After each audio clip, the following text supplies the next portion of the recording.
हम्म।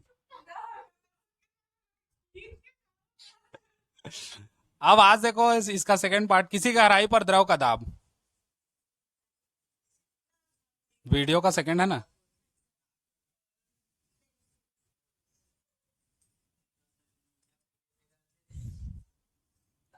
बिलई आंखी कस दिखत है बह मोर।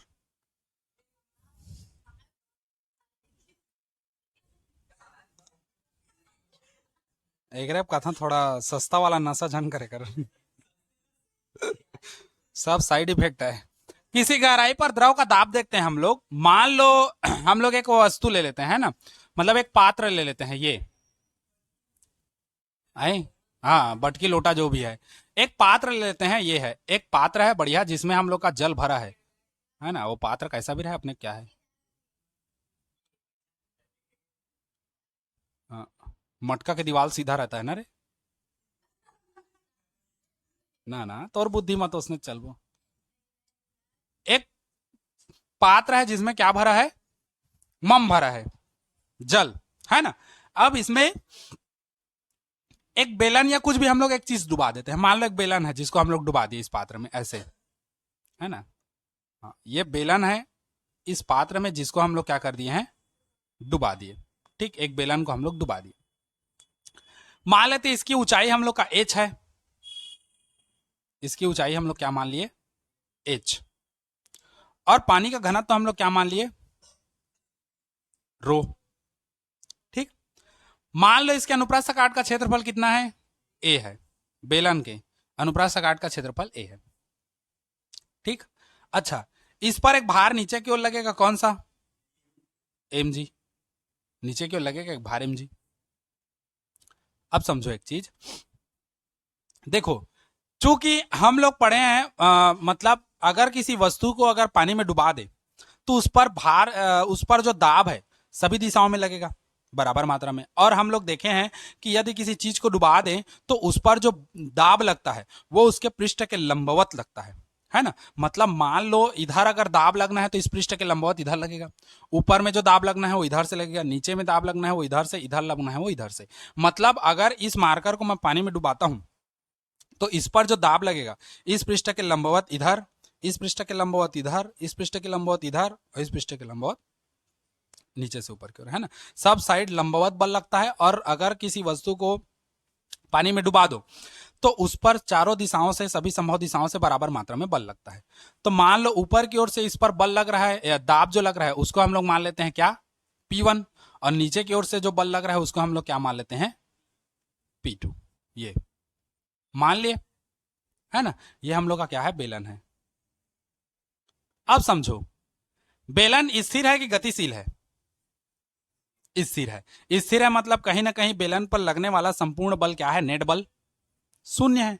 अगर संपूर्ण बल जीरो हो तो वस्तु कैसी अवस्था में रहती है, स्थिर अवस्था में, है ना। तो मान के चलते हैं, माना, चूंकि ऐसे कहते हैं, चूंकि बेलन कैसी है, स्थिर अवस्था में है, स्थिर अवस्था में है, तब उस पर लगने वाला स्थिर है, तब उस पर लगने वाला नेट बल या कुल बल, तब उस पर कुल बल कितना होगा, शून्य होगा, होगा बल। अच्छा, दाब का सूत्र क्या होता है, P बराबर F बाई ए, बल बटा क्षेत्रफल। अगर बल का मान निकालते हो तो ए का गुणा इधर हो जाएगा तो P इंटू क्या हो जाएगा, ए होगा। समझे इतना। अब देखो, यहां पर लगने वाला बल, यहां पर लगने वाला बल कितना है, F बराबर P के जगह में क्या होगा, P1। ठीक, नीचे की ओर जो बल लगेगा वो क्या होगा, F बराबर P2A। एरिया दोनों का वही है, ऊपर से जो दाब लग रहा है उसको P1 माने, नीचे से जो प्रेशर पड़ रहा है उसको P2 माने, है ना। तो ऊपर से लग रहा है P1 ए दाब, ए बल, नीचे से लग रहा है P2 ए बल लगेगा। और एक हम लोग का भार जो नीचे की ओर है, तो नेट बल शून्य होता है, तो नेट बल शून्य होता है या परिणामी बल शून्य होता है, तो सभी बलों का योग होगा। सभी बल का योग मतलब कौन कौन सा बल, P1A एक बल लग रहा है नीचे की ओर, और नीचे की ओर हम लोग का कौन सा है, वस्तु का भार mg, है ना। और एक बल लग रहा है P2A जो किधर है, ऊपर की ओर है, तो इसको माइनस में दिखाएंगे।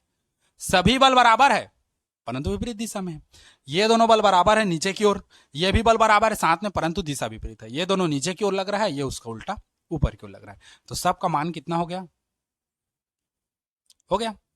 थोड़ा सा जमा देते हैं, एम जी को इधर ही रखो, या हाँ एम जी को इधर ही रखो, इन दोनों को उधर भेज दो। तो पी टू ए है वो कितना हो जाएगा? पी टू ए प्लस में हो जाएगा और ये किस में हो जाएगा? माइनस में पी टू ए, हाँ पी वन है, सॉरी। हो गया। अब एक चीज देखो, हम लोग देखें घनत्व रो बराबर क्या होता है? द्रव्यमान बटे आयतन होता है। यदि हम लोग द्रव्यमान का मान निकाले, एम का मान, तो रो इंटू क्या हो जाएगा? आयतन होगा। एम के जगह में मैं रो भी लिख सकता हूं। एम के जगह मैं लिख दिया रो इंटू वी इंटू क्या कर दिया? जी, बराबर यह हो गया P two A minus P one A. इतना समझे?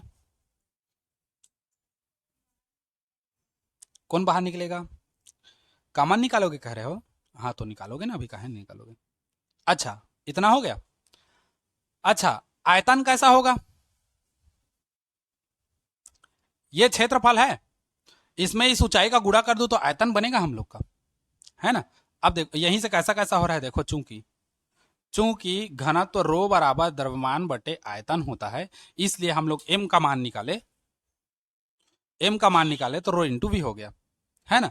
अगले स्टेप में रो का मान रो का रो ही रहेगा, बी का मान रखोगे ए इंटू क्या? एच, है ना। देखो थोड़ा बड़ा करो, रो वी का मान रखोगे ए इंटू एच इंटू जी बराबर पी टू ए माइनस, अच्छा दोनों में से एक कॉमन निकाल दें, P two minus P one into क्या हो जाएगा?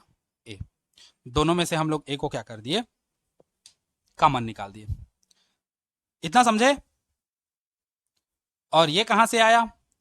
चूंकि जो हम लोग का आयतन है वो एरिया और उसका ऊंचाई इन दोनों के गुणनफल के बराबर है। एरिया में हम लोग का पहले से रहेगा लंबाई चौड़ाई, और हम लोग का ऊंचाई हम लोग का मिल रहा है बेलन का, है ना। तो लंबाई चौड़ाई ऊंचाई तीनों, तो हम लोग का आयतन बन गया सीधा सीधा, है ना। तो आयतन के जगह में हम लोग ए इंटू एच लिख सकते हैं।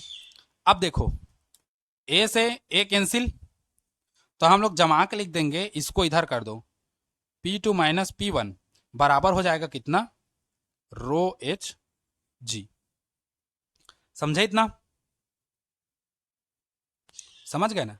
मतलब अगर किसी गहराई पर द्रव का दाब देखना हो तो वो इतना के बराबर होता है।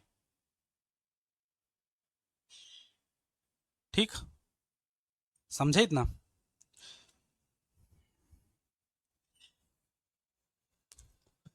अब देखो किन किन बातों पर निर्भर कर रहा है, यहां पर बता रहा हूं, देखो इसको मिटा के ये हो गया। इसी के आगे देखो ये किन किन बातों पर निर्भर करता है? जो दाब लगता है वो, है ना। वो दाब जो है P1 माइनस P2 ये निर्भर करता है किस पर? रो पर, घनत्व पर। पानी का घनत्व कैसा है उसको, पहला चीज। दूसरा चीज निर्भर करता है किस पर? हाइट पर, कितना ऊंचाई पर है वो। और तीसरा निर्भर करता है किस पर? P2 माइनस P1 है। किस पर निर्भर करता है? ग्रेविटी पर, ठीक, गुरुत्व पर। इन तीन चीजों पर निर्भर करता है ना। पहला निर्भर करता है किस पर? घनत्व पर। दूसरा गहराई पर, द्रव के घनत्व गहराई पर, और किस पर? है ना, इस पर, ग्रेविटी पर। ठीक, गुरुत्वीय त्वरण जी पर निर्भर करता है। कैसा कैसा है?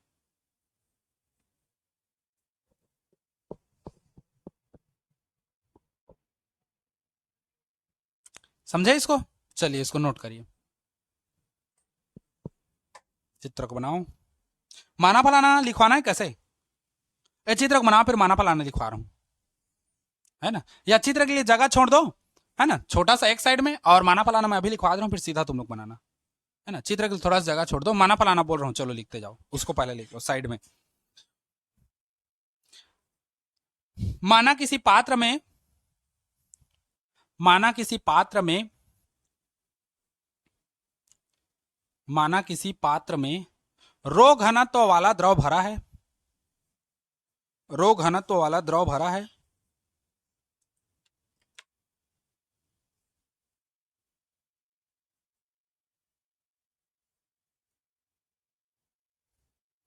हो गया। इससे h गहराई पर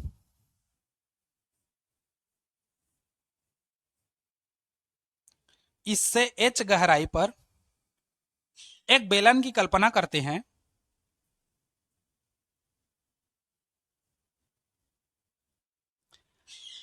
एक बेलन की कल्पना करते हैं। एक बेलन की कल्पना करते हैं। किए कल्पना? हाँ, एक बेलन की कल्पना करते हैं जिसकी आ, जिसकी ऊंचाई h, जिसकी ऊंचाई h व अनुप्रस्थ काट का क्षेत्रफल a है। जिसकी ऊंचाई h व अनुप्रस्थ काट का क्षेत्रफल a है।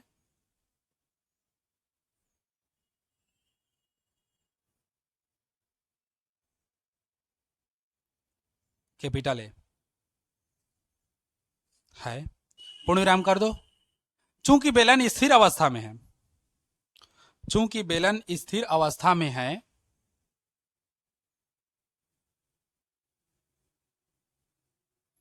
चूंकि बेलन स्थिर अवस्था में है, पूर्ण विराम, फिर नीचे लाइन से तब, फिर यहां से अब उतार लो इसको पूरा, यहां से यहां उतार लेना, इसको छोड़ दो, ये तुम लोग समझ जाओगे, है ना। ये यहां से फिर इसको लास्ट तक उतार लेना, ठीक। चलो इतना लिखो।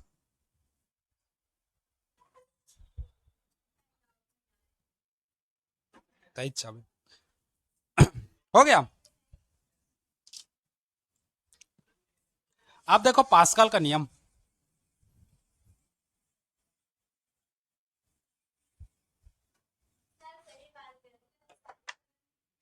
चुप रहा।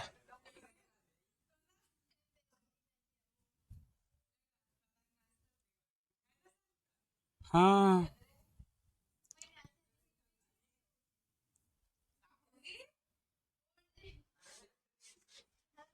धरती गड़ जाए नीचे तो ना चाहिए माँ। हम्म।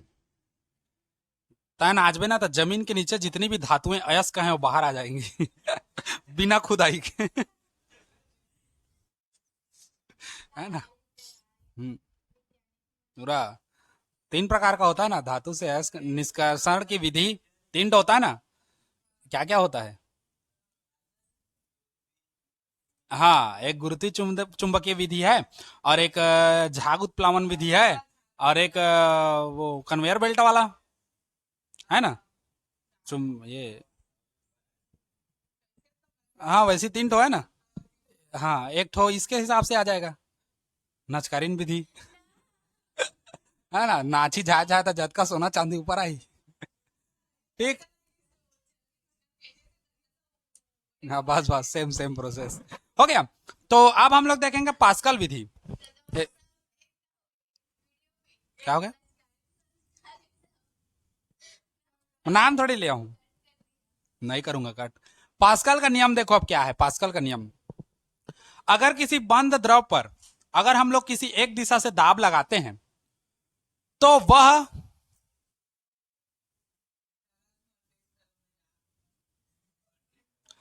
वह सभी संभव दिशाओं में समान रूप से संचरित होता है। हाँ, सभी संभव दिशा में समान रूप से संचरित होता है। इसे ही पास्कल का क्या कहते हैं? नियम कहते हैं, है ना। अगर किसी बंद द्रव के ऊपर किस दाब लगाया जाए, है ना, तो वह सभी संभव दिशाओं में समान रूप से क्या होता है? संचरित होता है। इसको हम लोग पास्कल का नियम कहते हैं। या अगर हम लोग गुरुत्व की उपेक्षा कर दे, मतलब ग्रेविटी का अगर उपेक्षा कर दे, हटा दे, तो संतुलन की स्थिति में द्रव के प्रत्येक बिंदु पर दाब का मान क्या होता है? एक समान होता है, ठीक। अब इसको समझो, चलो लिख लो पहले फिर बताता हूं। चलो दो दो टाइप से बता रहा हूं, है ना। पास्कल एक वैज्ञानिक था जो तरल दाब के ऊपर विस्तृत विस्तार से अध्ययन किया, जिसमें उसने पाया और जिसको नियम दिया, है ना। पहला नियम लिखो, चलो वही 6 नियम अथवा करके लिखना। एक नियम लिखो, चलो बता रहा हूं। यदि गुरुत्व की उपेक्षा कर दें, यदि गुरुत्व की उपेक्षा कर दी जाए, यदि गुरुत्व की उपेक्षा कर दी जाए तो संतुलन की स्थिति में तो संतुलन की स्थिति में तरल के प्रत्येक बिंदु पर तरल के प्रत्येक बिंदु पर तरल के प्रत्येक बिंदु पर दाब का मान समान होता है। दाब का मान समान होता है। दाब का मान समान होता है। समान हो गया। अब अगला लिखो, मतलब अथवा करके एक और परिभाषा लिखवा रहा हूं। हाँ अच्छा, बंद द्रव के किसी भी भाग पर, बंद द्रव मतलब जो चारों साइड से पैकिंग हो, ऐसा वाला द्रव है ना, मतलब जिसका कोई भी मुक्त पृष्ठ ना हो, ऐसे द्रव का बात करें। बंद द्रव के किसी भी भाग पर, बंद द्रव के किसी भी भाग पर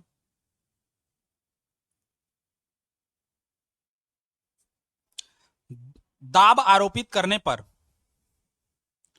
दाब आरोपित करने पर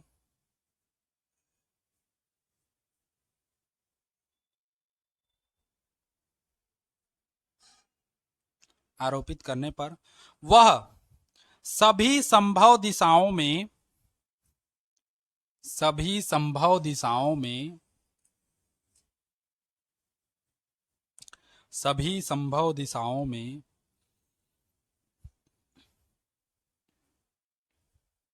समान रूप से,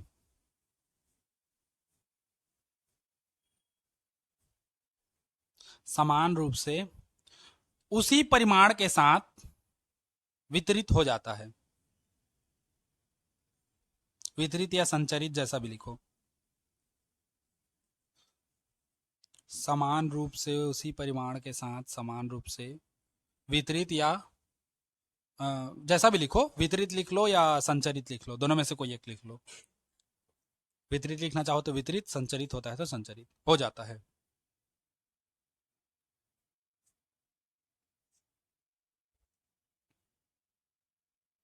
है ना, हो गया। बुक में थोड़ा सा उसका चित्र अजीब टाइप से दिया है, मैं उसको थोड़ा सा अलग करके बता दे रहा हूँ, है ना, पास्कल के नियम से। जैसे मान ले हम लोग बंद पात्र ले लेते हैं, है ना, ये बंद पात्र है, ये एक बंद पात्र है जिसमें हम लोग पानी भर देते हैं। चूंकि पानी कैसा होता है, नीला होता है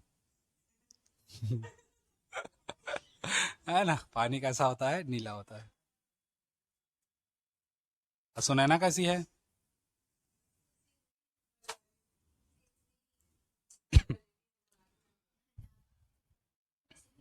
जलेबी का सोच का दे है ना, ये ठीक। मान लो एक बंद द्रव लेते हैं जो पात्र से क्या है, पूरा पैक है, जिसका कोई भी मुक्त पृष्ठ नहीं है। अब इसमें हम लोग क्या करते हैं, चार जगह को हम लोग छेद करते हैं, ये हाँ हाँ, चार जगह को इस टाइप से इस रूप में चेंज करते हैं, ये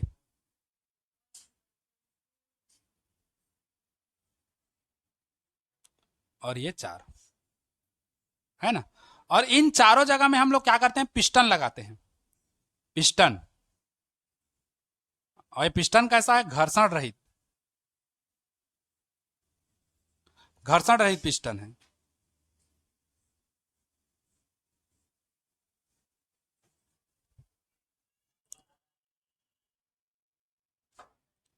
सब घर्षण रहित पिस्टन है। ये यहां भी है पिस्टन,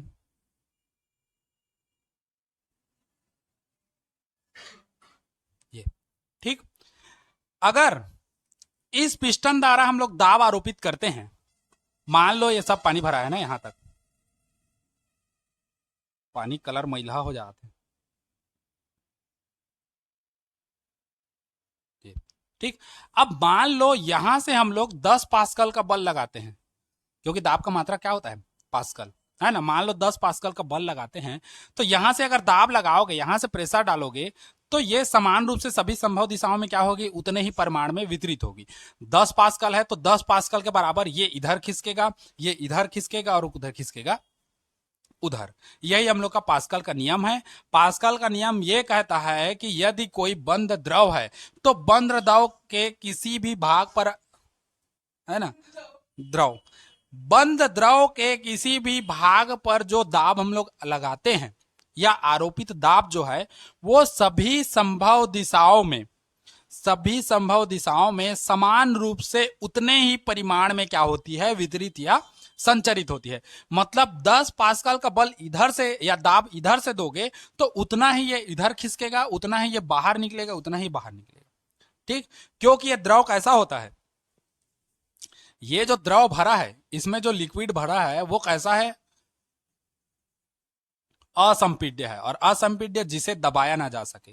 रुई को एक बार दाब लगाओगे तो कंप्रेस हो जाएगा, वो दब जाएगा, लेकिन द्रव जो है ऐसा द्रव है वो दबता नहीं है। तो जितना तुम इधर से दबाओगे तो इसको तो फैलने के लिए उतना जगह चाहिए ना, क्योंकि दबता तो है नहीं। तो कहां से फैलेगा, इस पिस्टन को इधर ढकेलेगा, इस पिस्टन को उधर ढकेलेगा और इस पिस्टन को नीचे ढकेलेगा। और ऐसा करने पर जितना तुम बल यहां लगाओगे, अब जरूरी नहीं है, मान लो तुम लोग 9 पिस्टन का बल लगा रहे हो, एक एग्जांपल के लिए मान लो 9 पिस्टन का बल लगा रहे हो, तो ऐसा नहीं कि 9 पिस्टन का बल लगा रहे हो तो 3 पिस्टन का इधर लगेगा, 3 पिस्टन का इधर लगेगा, 3 पिस्टन का इधर लगेगा, क्योंकि 3 ठो है। तो ऐसा नहीं, जितना तुम लोग दाब या प्रेशर यहां से दोगे उतना ही बराबर मात्रा में और उतना ही परिमाण का सब जगह लगेगा। मतलब 9 पिस्टन का यहां दिए हो प्रेशर, तो 9 पिस्टन का यहां भी आएगा, 9 पिस्टन का यहां भी आएगा और 9 पिस्टन का यहां भी आएगा। और ये हम लोग का इधर निकलेगा, ये इधर निकलेगा और ये इधर निकलेगा। मतलब ये ऐसे सभी संभव दिशाओं में क्या होता है, ये हाँ समान रूप से गति करता है। अब इधर का तो दिखेगा नहीं तुमको, दिखेगा तो कहाँ का, बस इधर का दिखेगा, इधर का दिखेगा, इधर का दिखेगा, है ना। ये सब पिस्टन है, प्रेशर है सब, समझे। हाँ, अनारदाना है बस, है ना ये। ठीक, तो इस चित्र को बना लो वहीं पर। और इसी सिद्धांत पे हम लोग का द्रव चलित लिफ्ट, द्रव चलित ब्रेक वर्क करता है। चलो हो गया है। अब इसी का पास्कल का नियम का अनुप्रयोग है इसी के आगे, है ना। तो पास्कल के नियम का अनुप्रयोग हम लोग देख, हाँ बस छोटा सा है और कुछ नहीं है। हाँ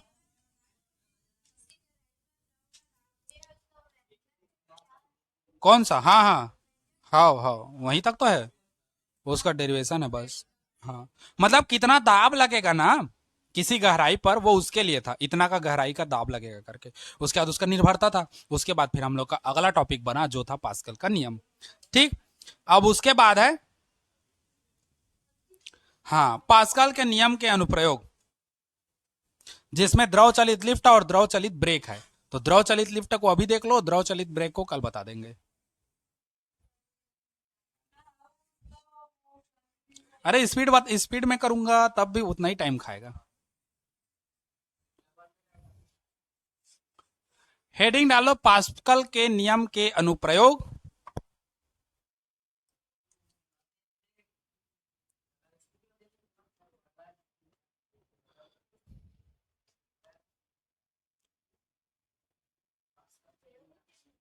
अनुप्रयोग, पास्कल के नियम के अनुप्रयोग। पास्कल का नियम जो था वो, जो हम लोग का किसी बंद पृष्ठ पर या असंपीड्य द्रव पर जो दाब लगता था वो कैसा होता था उसको, है ना।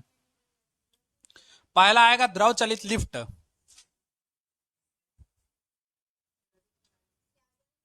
द्रव चलित लिफ्ट जिसको हम लोग हाइड्रोलिक लिफ्ट कहते हैं।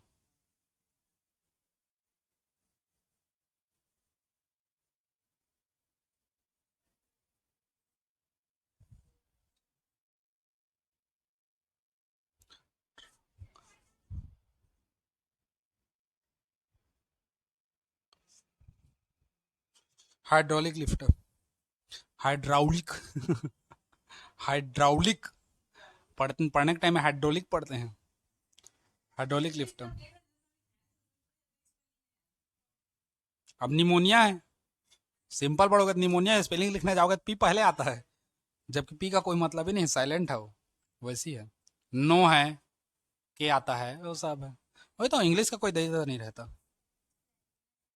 नहीं रहता ना।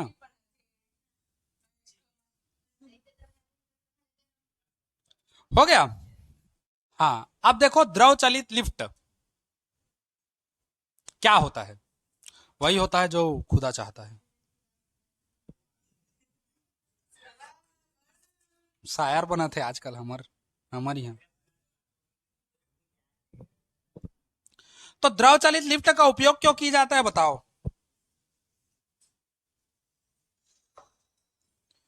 तो यह ऐसी युक्ति है जिसकी सहायता ये द्रव चलित जो लिफ्ट है ऐसी युक्ति है जिसकी सहायता से भारी वस्तुओं को, जैसे कार, ट्रक, जीप, वाहन, ऐसी वस्तुओं को कम बल लगा करके ऊपर उठाया जाता है ना। यह एक ऐसी युक्ति है जिसकी सहायता से भारी वस्तुओं जैसे कार, बस, गाड़ी है, इन सबको कम बल लगा करके ऊपर उठाया जाता है। इसको हम लोग क्या कहते हैं, द्रव चलित लिफ्ट कहते हैं। ठीक, हेडिंग डाल लिए, चलो लिखो।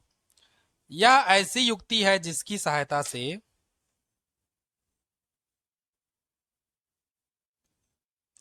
यह ऐसी युक्ति है जिसकी सहायता से जिसकी सहायता से भारी वस्तुओं भारी वस्तुओं जैसे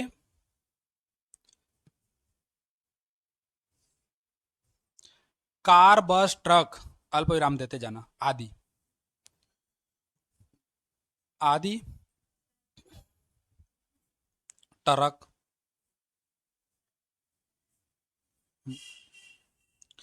आदि को कम बल लगाकर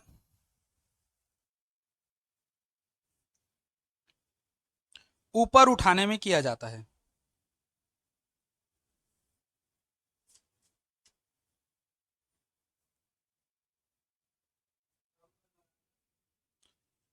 ऊपर उठाने में किया जाता है।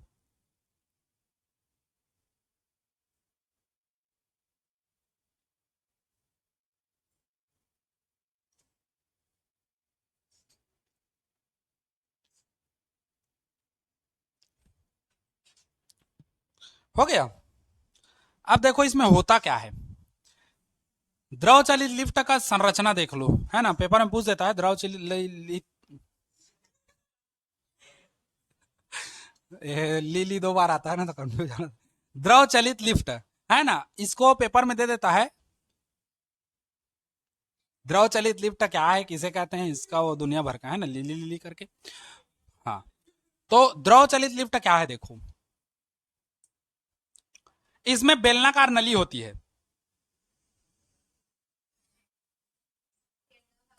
भागा थे हाँ, भगवान देना। इसमें बेलनाकार नली होती है जिसमें एक नली पतली पतली कमरिया बोले हाय हाय, और एक नली क्या होती है, चौड़ी होती है, मतलब मोटी।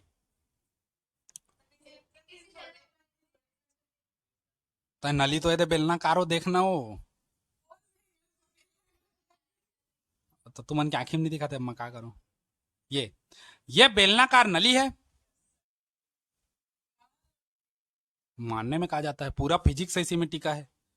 मानते नहीं तो आज कुछ होता नहीं, है ना। एक बेलनाकार नली होती है, दो ठो, जिसमें एक नली पतली और एक नली चौड़ी होती है ना। इसमें पिस्टन लगा होता है यहां पर, दो पिस्टन लगा होगा, एक पिस्टन यहां, एक पिस्टन यहां। ये पिस्टन ऐसे करके यहां से लगा होगा, जो भी एक डंडा बना देते हैं मान लो, दबाने के लिए, इसको प्रेशर देने के लिए, है ना, बल लगाने के लिए ये। ठीक, और एक पिस्टन यहां लगा रहेगा। और ये दोनों पिस्टन कैसे होते हैं, घर्षण रहित। मतलब घर्षण रहित मतलब ये पिस्टन ऊपर नीचे होगा लेकिन घर्षण नहीं करेगा, है ना, क्योंकि घर्षण करेगा तो फिर प्रभाव पड़ेगा बल वगैरह में, है ना, घर्षण से नुकसान भी होते हैं। तो घर्षण रहित हम लोग कर दिए। ठीक, लाभ हो या ना हो, नुकसान लेकिन नहीं होना चाहिए अपने को। ठीक, अब देखो, जिधर राना ओना नहीं रहे ना, मनी लागे पिस्टन, है ना, ये पिस्टन यही तो है, ये है पिस्टन, ये तो हम लोग हत्था दिए है ना दबाने के लिए। पिस्टन ये है जो ये वाला है हम लोग का, ये वाला मेन पिस्टन है, ये तो हम लोग हत्था दिए हैं ऊपर नीचे करने के लिए, ठीक। हाँ एमा नहीं लागे हत्था, क्योंकि दाब बल तो तुमको इधर लगाना है ना, वो तो वस्तु उठाएगा नीचे करेगा, है ना। तो जिधर हम लोग का, जिधर बेलनाकार जो नली होती है वो कम होती है, मतलब पतली होती है, उधर हम लोग फोर्स लगाने के लिए रखते हैं। और जिधर की नली चौड़ी होती है उधर वस्तु को रखते हैं, जिस वस्तु को ऊपर नीचे उठाना है उसको। तो यहां पर मान लो हम लोग एक कार को रख देते हैं, 2 चक्का वाला है, मतलब उधर और है, हमको खाली आंख से नहीं दिखेगा। हाँ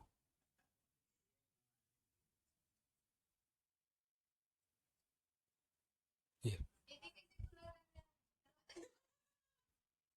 लेना रे, दरवाजा बंद हो गया मुंडी। ठीक।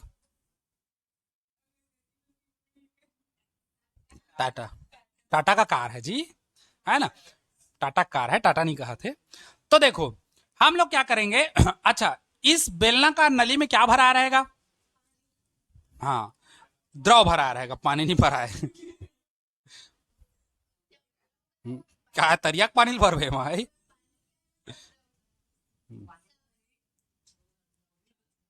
अच्छा, ये द्रव कैसा होगा?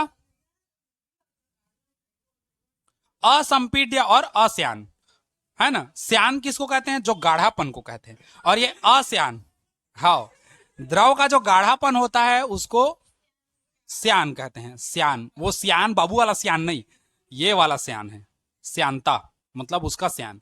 जैसे मधुरस हो गया, है ना, ये सब, और घी हो गया, थोड़ा सा गाढ़ा होता है ना, तो इसको श्यान कहते हैं। तो ये असंपीड्य और अश्यान होगा। असंपीड्य मतलब जिसको कंप्रेस ना किया जा सके, दबाया ना जा सके, और अश्यान ज्यादा गाढ़ा नहीं होगा, पतला होगा। गाढ़ा करोगे तो फिर ज्यादा दाब देना पड़ेगा, क्योंकि गाढ़ा धीरे धीरे ढुलता है ना, और जो पतला है वो जल्दी ढुलता है। तो ये जो द्रव भरा है, ये जो द्रव है हम लोग का, वो द्रव कैसा है? असंपीड्य और अश्यान, है ना। असंपीड्य मतलब समझ गए, है ना, जो कंप्रेस ना हो, और अश्यान मतलब जिसको दबाया ना जा सके, ए सॉरी, जो गाढ़ा ना हो, थोड़ा सा पतला हो, है ना। अब देखो, मान लो यहां पर के अनुप्रस्थ काट का क्षेत्रफल हम लोग क्या मान लेते हैं? A1।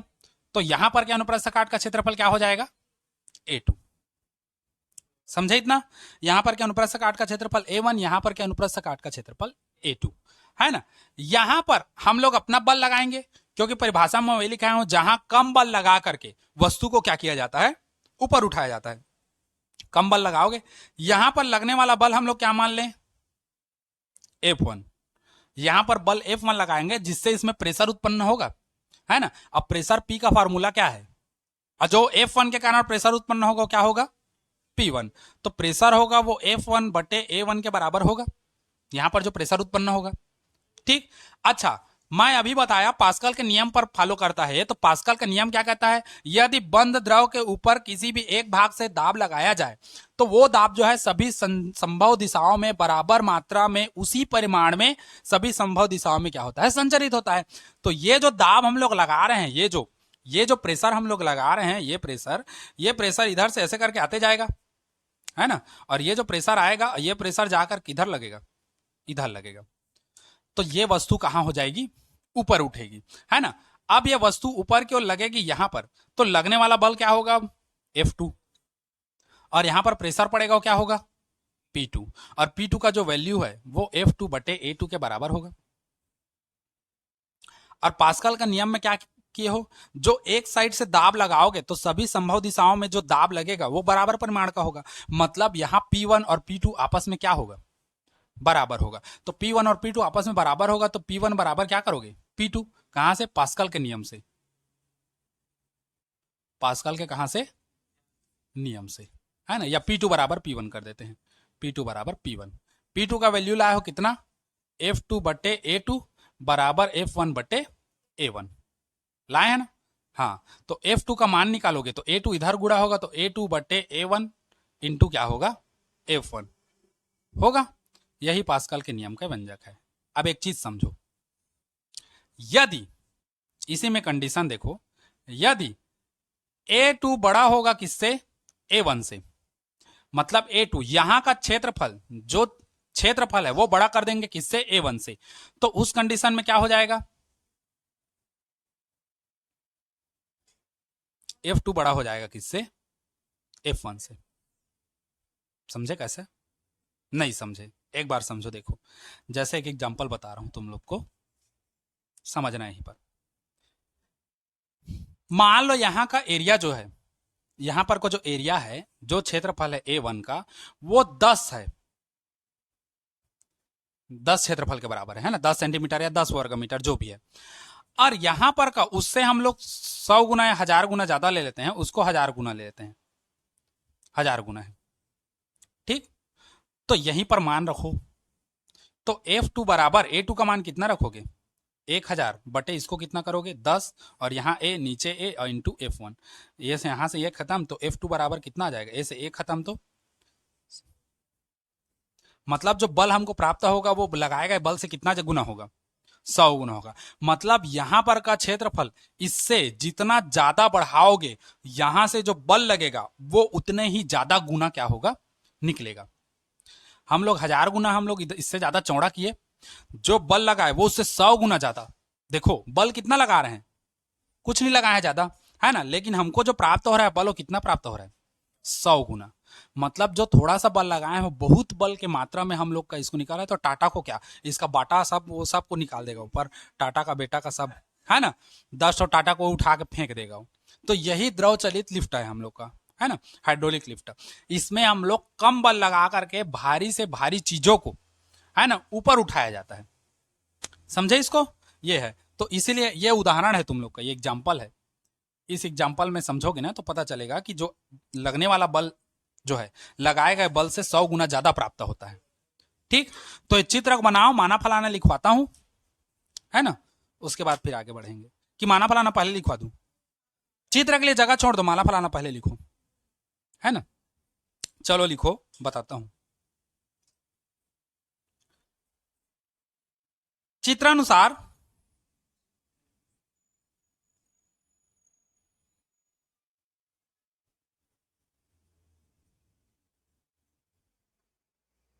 चित्र अनुसार हो गया, दो बेलनाकार नली होती है,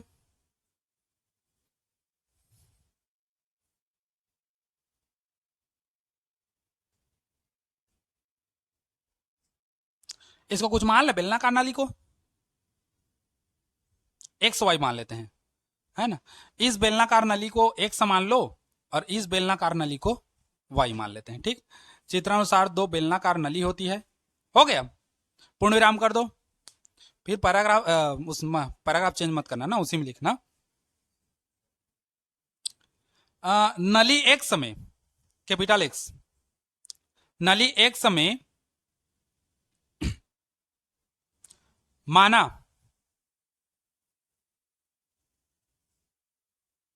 पिस्टन के अनुप्रस्थ काट का क्षेत्रफल A1,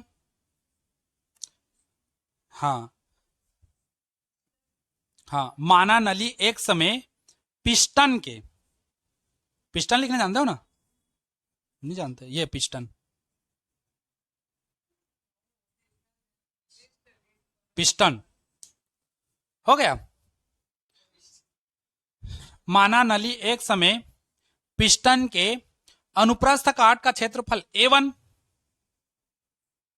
अनुप्रस्थ काट का क्षेत्रफल A1,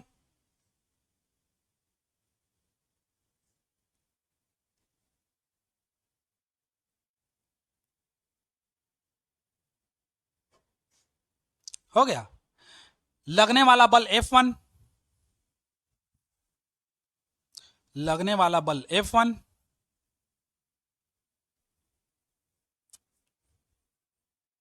लगने वाला बल F1 तथा दाब P1 है, तथा दाब P1 है,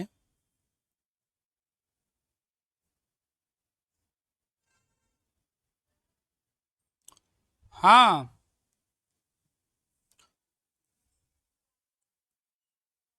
हो गया। कितना लिखे, इसी प्रकार नली वाई में, इसी प्रकार नली वाई में सेम रहेगा, A2 और F2 और P2 ये सेम रहेगा। पिस्टन के अनुप्रस्थ काट का क्षेत्रफल A2, दाब P2 और लगने वाला बल F2 है।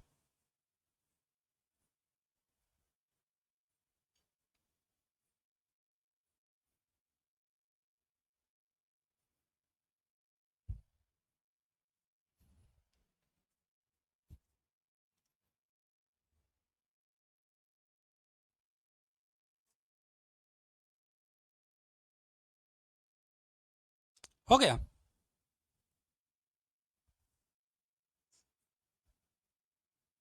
हो गया। हाँ, फिर उसी के नीचे एक चीज लिखना तुम लोग, उसी के नीचे लिखना, तब ऐसे करके P1 बराबर F1A1 व P2 बराबर F2A2 इसको लिखना। फिर उसके बाद पास्कल के नियम से इसको उतार लेना सीधा। ये एग्जांपल है, इसको मत लिखना, मैं तुम लोग को समझाने के लिए था।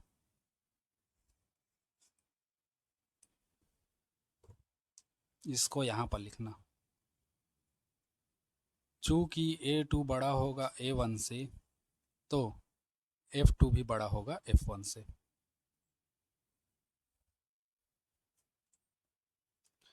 ठीक, उसके बाद ये चित्र, उसके बाद यहां लिखने के बाद इसको पूरा उतारना और फिर इस चित्र को बना लेना।